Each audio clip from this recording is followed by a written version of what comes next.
Manu, the challenge in the petition is Annexure P1, where an application under Section 24 of the CPC for clubbing of the suits has been allowed without assigning any reason. The only reason which has been given is that the suits which have been the application, what has been filed for clubbing of the suit, the competent court has a jurisdiction, therefore the application is allowed. The second aspect which has not been considered, that earlier two applications of Section 24 was already dismissed by the same learned trial court who has allowed the application. And my lords may take into consideration. Same judge नहीं होंगे, जज सब बदल गए होंगे। नहीं, उसी court ने अब सर वो बदले। देखिए, प्लीज अंडरस्टैंड, हर आदमी की लीगल एक्विपमेंट अलग अलग होती है।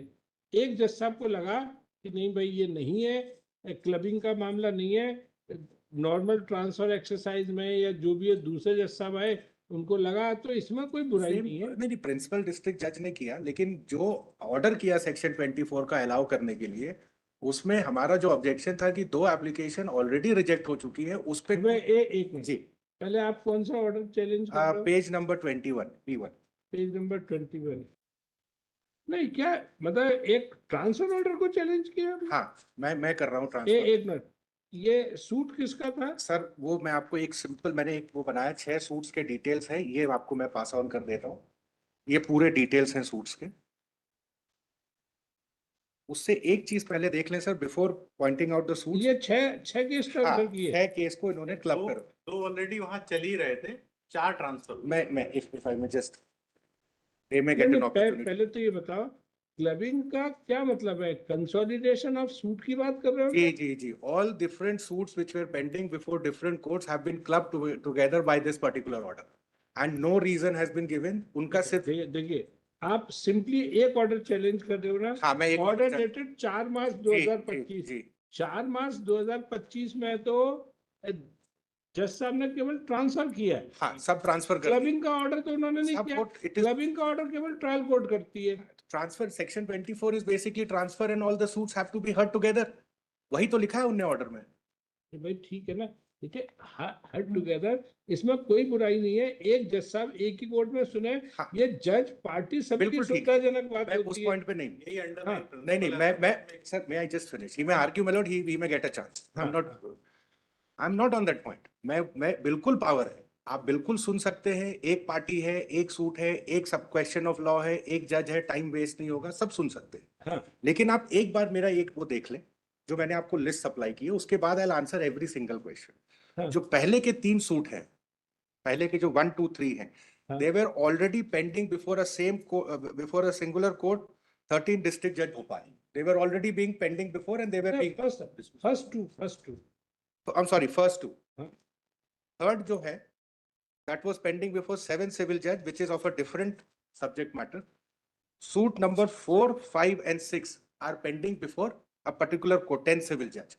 So situation ये है कि 1 और 2 13 district judge के यहाँ already pending है, 4, 5, 6 10 civil judge के यहाँ already pending है। तो ये 2 matters club होके already सुनवाई हो रही थी।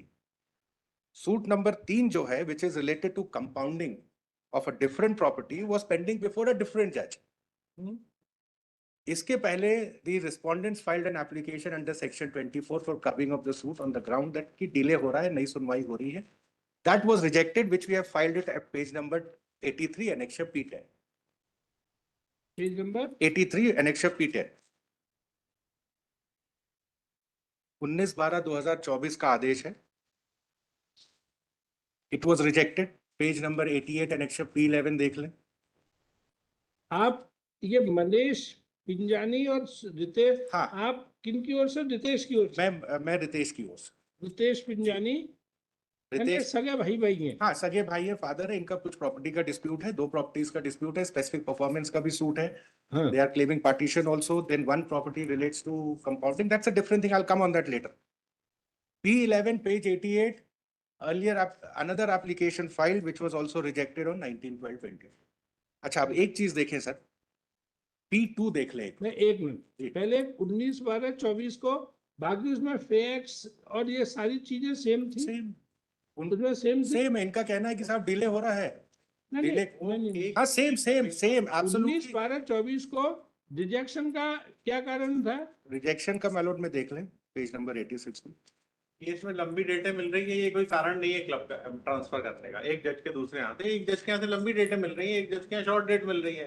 तो जो क्लबिंग की एप्लीकेशन थी वो रिजेक्ट हुई है, कहते हुए ये कोई कारण नहीं है कि एक जज सेम मतलब इसलिए खारिज किया था हाँ मैंने। इसलिए खारिज कर दिया। इसलिए लेकिन खारिज। अच्छा अब एक चीज और है, दोनों इसमें खारिज हो गई। अब इनका एक बार एप्लीकेशन देख लें नहीं P2। तो एक ये खारिज किया और भी तीसरा हाँ आवेदन था ये। हाँ P11 में P88।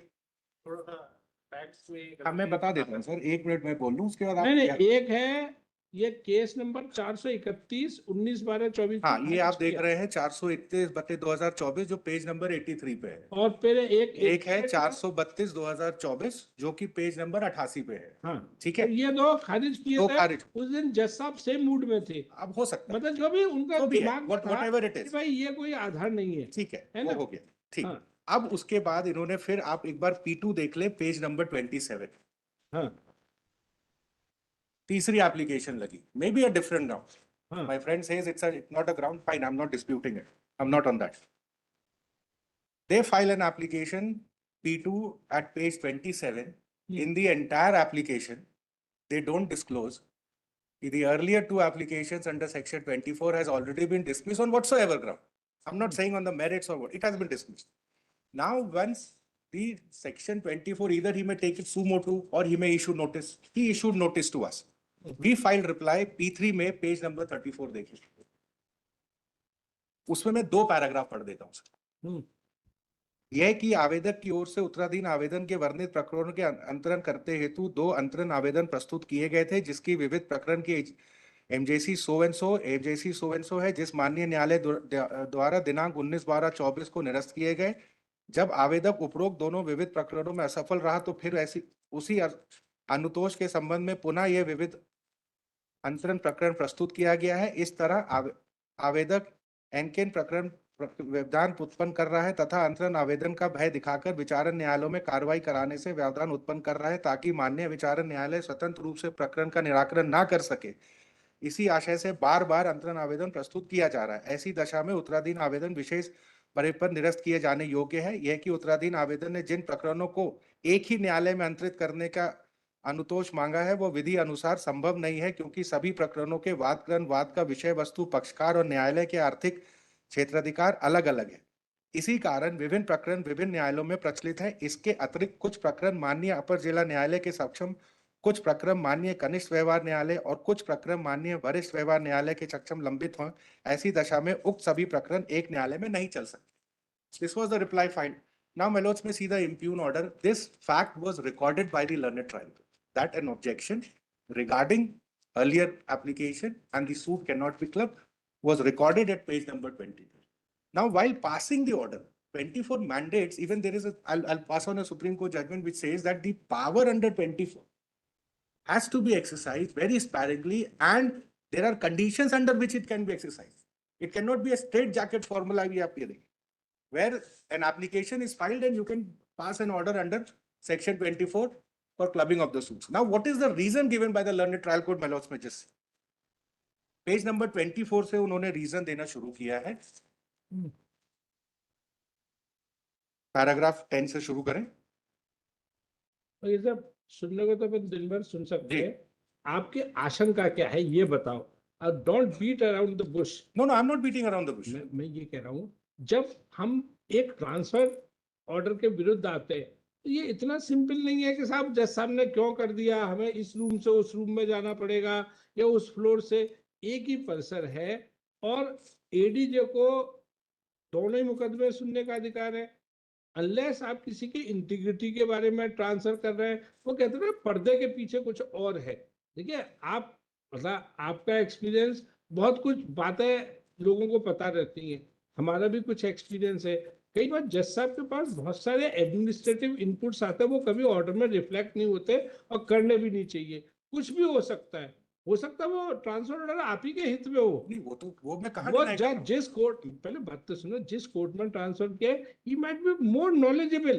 तो हम अगर ये इतने सिंपली इसके लिए आप नहीं आए हैं कि वो कहते ना कि वो एक टॉर्ट में पढ़ाया था कि किसी को अगर एक नुकसान हो गया तो वो टॉर्ट का एक मुकदमा भले से 1 रुपए का नुकसान है, इसके पीछे असली बात तो बताओ, क्या असली आपको क्या आशंका है, जिसके लिए आपको ना एक परिवार के केस है, क्या फर्क पड़ता है? बोले साहब एक केस है, एक ही पार्टी का, एक यहाँ लग रहा है, एक नीचे लग रहा है, एक ऊपर, एक कोर्ट में कर दिए।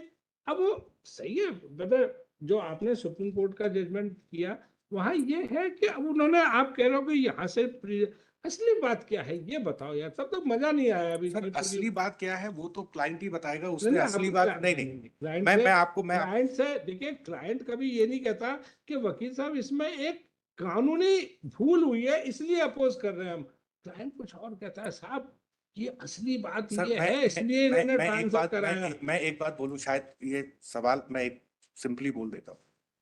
मैं नहीं पूछता हूँ कि सर कि उसके पीछे क्या तो कारण है, पूछना व्हाट इज चाहिए, द ऐसी नहीं एप्लीकेशन नहीं के लिए हमेशा पूछना चाहिए। इफ माय लॉर्ड्स में जस्ट हियर मी फॉर, मैं नहीं पूछता साहब। आपका कहना सही है कि उसके पीछे क्या कारण है, क्या रहा होगा, what is the reason why they want to do it और why they don't want to do it. I am least bothered why they want to do ये सब मैं इट। फिर सर फिर आप आपसे मेरी कह रहा बात, हूँ, आप मेरी मैं बात फिर आपसे कह रहा हूँ, मैं एडजर्न आप कर रहा हूँ, क्लाइंट से आप ये इंस्ट्रक्शन लो कि भैया असली पेट में दर्द क्यों हो रहा है, सर दर्द, पेट दर्द का असली कारण क्या है। मैं एक वरना सर वरना आप मैंने एडजर्न नॉर्मली आप ही लोगों से सीखा है कि साहब हमें कोई फर्क नहीं पड़ता, केस अपनी नहीं नहीं जगह है, फर्क तो वैसे भी एक्स नहीं जज पड़ता पे है जाए, सर, वाई जज पे जाए, क्या फर्क फर्क है। तो वैसे भी नहीं पड़ता, लेकिन साहब जो कानून की बात, मैं आपके सामने सिर्फ कानून की बात कर, आप एडजर्न करना चाहते हैं आप कर दे, मंडे के लिए कर दे। नहीं नहीं नहीं, मैं दूसरी बात कह रहा हूँ कि किसी भी जज के हर ऑर्डर में तब तक इंटरफियर नहीं करना चाहिए। एक और दूसरा फंडामेंटल रूल है, जब से किसी पार्टी को कोई लॉ, इससे आपको कोई सब्सटेंसिव लॉस ही नहीं हो रहा। आप हजार बातें बता रहे हो कि देखो साहब एक बार उन्होंने खारिज किया, फिर दोबारा उन्होंने ये हमारा फैक्ट रिकॉर्ड किया, फिर उन्होंने, लेकिन सुप्रीम कोर्ट के फलाने जजमेंट, लेकिन आप उसमें असली आपको क्या परेशानी हुई, सब कुछ हो गया। वो कह रहे मतलब ये हुआ वो हुआ, आपको नुकसान क्या हुआ ये तो बताओ। कुछ ये होना चाहिए, बिकॉज हर चीज के लिए आप भी परेशान, आप अपना टाइम वेस्ट कर रहे हो, पक्षकार का पैसा खर्च हो रहा है, और मालूम पड़ा कि कुछ नहीं साहब, हम तो कानून सिखाना चाह रहे थे डिस्ट्रिक्ट जज साहब को कि सेक्शन 24 उनको कैसे डिसाइड, इसलिए ही हमने बस ये रिवीजन फाइल की है। वो तो आपका उद्देश्य नहीं है नहीं ना। सर वो उद्देश्य होगा उसमें, मैं आपको कैसे बता दूं कि क्या वो उद्देश्य आप चैम्बर में बता देना क्या उद्देश्य है, यहाँ बताने में आपको थोड़ी नहीं नहीं आप अगर अनकंफर्टेबल या आप अगर awkwardness क्योंकि लग रही सर है। आप अगर चाह रहे हैं कि मैं एडजर्न करा के मन से उनसे पूछ लूं तो मैं पूछ सुन लूंगा, ना, उसमें आपके लिए मैं पूछ लूंगा, आप इसको देखिए हम भी हमेशा ये चाहेंगे कि किसी जज के बारे में अगर किसी पार्टी को, क्योंकि देखिए जज अच्छे भी होते हैं, सब जज अच्छे हैं, लेकिन हम जो पेपरों में रोज रिपोर्टिंग आती है, कई बार आता है पंजाब में एक सिविल जज साहब को निकाला, उत्तराखंड में एक सिविल जज साहब को निकाला, एडीजे साहब भी निकलते हैं, आज तो कई बार ऊपर तक भी चली जाती है, वो वाली बात नहीं है साहब। उस कोर्ट में हमको ये आकांक्षा है, क्योंकि ये डेजिग्नेशन से तो मैं भी किसी को नहीं जानता, हो सकता है जैसे सीनियर हो जाते हैं, बेसिकली ये सभी सर्विस जज है, कुछ को जानते हैं कि यार वो अच्छा जज है नहीं है, कुछ को ये जानता है कि वो थोड़ा मतलब मेहनती नहीं है। उस पे मैं नहीं बोल रहा। तो फिर यार मतलब जहाँ ठीक है, मैं एक, अब मैं वो वाली बात आ रहा हूँ कि मैंने ये सब आपको ज्ञान क्यों दिया। क्या होता है, the moment you oppose a transfer, तो आप वही चीज करो जो इन्होंने करवाई, बिकॉज एक आदमी ने एक ट्रांसफर एप्लीकेशन लगाई और हमने, तो यानी कि वी हैव क्रिएटेड, ये जज अच्छा, हम तो वही खुश थे साहब, हमारा क्यों केस भेज दिया। अब वो तो हम तो मायके में खुश थे, हमें ससुराल में भेज दिया, या ये कह रहे साहब हमारा तो ये ससुराल जैसा लग रहा है, हमें तो मायके भेज दो। वो कोर्ट हमारे लिए मायके, बहुत अच्छे जज साहब है, बहुत अच्छे बात करते हैं, बहुत अच्छे एविडेंस रिकॉर्डिंग करते हैं चैन से। तो अगर मानो हल्का फुल्का कुछ है भी, तो मुझे मालूम है वो एक ऑनरेबल रविंद्रन साहब कहते थे, तो कुछ ऐसी एक और बात हुई मीटिंग में कि साहब हमारे यहाँ बाबू नहीं है, तो उनका एक कमेंट था कि अगर ड्राइवर अच्छा हो ना तो बस को थोड़े गड्ढे फड्डे में भी निकाल ले जाता है। तो जब आप जैसे यार पायलट हैं, मैं ड्राइवर नहीं कहूंगा, आप जैसे पायलट हैं,